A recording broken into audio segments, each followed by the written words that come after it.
Welcome to Korean Cinema Channel. Today I would like to send you the following news. The short drama world may look glamorous on the surface, but truth be told, it's a shallow pond with a lot of drama, and not just the scripted kind. Recently, a rising star named Lu Dandong has stirred up quite the storm. What started as a small ripple quickly turned into a splash big enough to shake the entire pond, dragging up a lot of old, murky stories along the way. His downfall. Fast, almost rocket speed fast. 1 minute he was riding high on popularity, the next he was crashing down in full view of the public. It's the kind of scandal that spreads like wildfire, igniting discussions not just among fans, but across the entire entertainment industry. From rumors of unprofessional behavior to whispers about his past, it all came bubbling to the surface in a matter of days. This isn't just another case of facing criticism, it's more like a full-blown collapse. And in a world where image is everything, such a rapid fall from grace hits hard. Many are now reflecting on how quickly fame can turn to infamy, especially in the high-pressure, fast-moving environment of short dramas. Here new faces emerge constantly and attention spans are short. Lu Dandong's situation serves as a cautionary tale. In this field, talent alone isn't enough. Character, discipline, and the ability to handle fame responsibly are just as important. The pond may be shallow, but it has a way of revealing what's hidden beneath the surface. And once the water gets stirred, there's no telling what might come up next. Hidden marriage, domestic violence, and faking illness, one scandal after another. It's as if Lu Dandong has become the poster boy for bad behavior. At first, onlookers were just in it for the gossip. The internet crowd had their usual attitude: believe half of what you see, enjoy all of the drama. People laughed, speculated, and watched from the sidelines, thinking it was just another messy celebrity rumor that would blow over soon enough. But then, out of nowhere, his ex-girlfriend Yang Mie dropped a bombshell in a surprise move. She took to Weibo and posted a series of damning receipts, screenshots, chat records, photos. Real evidence, not just vague accusations. And just like that, the whole situation flipped. What was once a maybe turned into a full-blown PR disaster, with hard proof staring the public in the face now. Lu Dandong is in deep trouble, really deep. With this kind of solid backlash, there's almost no chance of bouncing back. His name is practically synonymous with scandal at this point. Even brands that once collaborated with him are quietly cutting ties. Is a classic example of how quickly things can spiral out of control in the entertainment industry. One moment you're on the rise, the next, you're buried under your own lies. And when a former partner steps in with the truth, there's often no place left to hide for Lu Dandong. The fall from grace isn't just swift, it's likely permanent. Now that Lu Dandong has stumbled and fallen from grace, he's been spotted drowning his sorrows at a small tavern in Hae-in. Some might call it poetic justice. What goes around, comes around, after all. The mighty always fall, and when they do, the noise is deafening. But perhaps the most puzzling, or rather, theatrical, part of this entire fiasco is his so-called health crisis. Not long ago, Lu Dandong publicly claimed he had a serious lung infection, even saying he'd been admitted to the ICU 3 times. He painted a picture of a man clinging to life, teetering on the edge, and the public, moved by sympathy, rallied around him.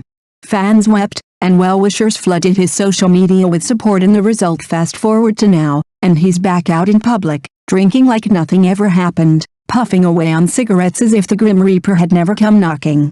No oxygen tank. No signs of recovery. Just laughter, liquor, and smoke. If this is what near-death recovery looks like, he might be the healthiest ICU survivor we've ever seen. The whole performance feels less like a tragedy and more like a carefully scripted act, one that aimed to manipulate public sympathy and dodge real accountability. At the end of the day, it's not just about Lu Dandong's fall.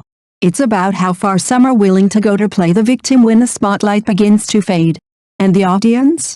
They were no longer clapping, they were waking up. All of this inevitably raises a few eyebrows. Was Lu Dandong simply exaggerating his illness for dramatic effect?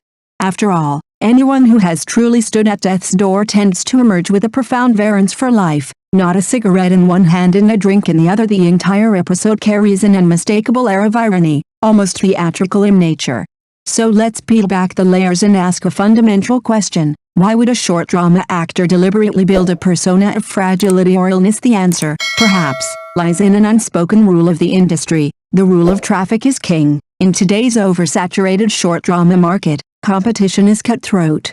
It's not enough to have basic acting skills or a handsome face. To stand out, you need a hook, something to seize the public's attention, even if it means resorting to manufactured vulnerability. Lu Dandong's sick persona might just be one of those strategies. In a landscape where clicks and shares determine success, emotional manipulation has sadly become part of the playbook. A story of survival, especially one involving multiple IQ visits, evokes public sympathy, and sympathy brings traffic. But when reality doesn't match the narrative, when the gravely ill actor is seen drinking and smoking without restraint, the illusion shatters. What's left is not a man who triumphed over adversity, but someone who may have used tragedy as a prop. It's a risky game, and while it might buy attention in the short term, audiences are getting smarter. Sympathy can be powerful, but once trust is lost, regaining it is a different story entirely. Stories of miraculous recovery from serious illness naturally attract attention. They practically come with a built-in viral effect. It's the kind of narrative that spreads like wildfire, drawing in sympathy and fans by the thousands. To put it bluntly, this is a textbook example of a shock value marketing tactic, a dramatic detour from the conventional route. However, when such a strategy is rooted in deception, it begins to lose all legitimacy. It's one thing to craft a compelling story, and quite another to manipulate emotions with falsehoods.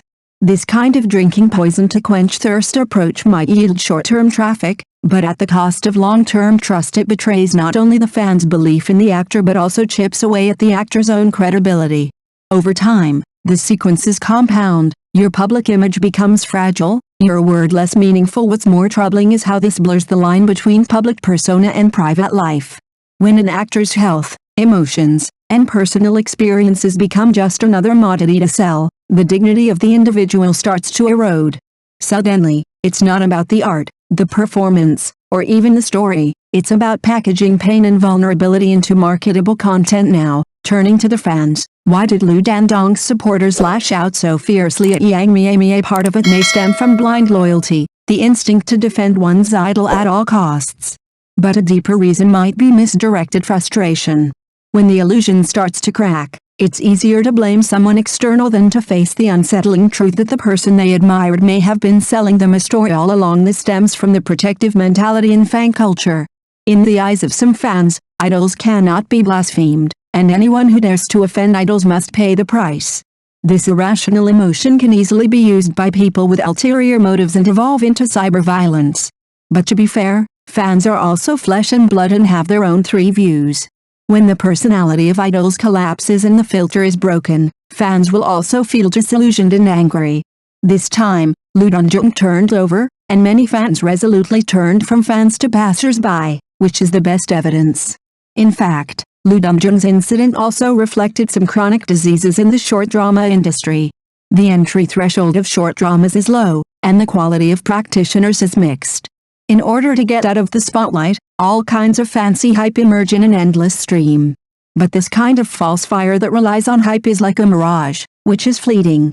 When we move the spotlight away from Lu Dandong's bloody plot, we will find that there is a hidden secret behind this matter: the morbid value of traffic supremacy, the distorted fan ecology, and the disorderly growth of the short drama industry. Traffic is important, but you cannot do whatever it takes to get it. The love of fans is a priceless treasure, but it cannot be used as a gun. The short drama industry needs to develop, but it cannot grow wildly in a losing the forest for the trees way. Lu Dandong's drama has ended, but what really needs to be set right is the value direction of the entire industry. Don't wait until the next incident comes to light before you start to mend the fold after the sheep have been lost. Thank you for watching my channel. See you in the next videos. Thanks.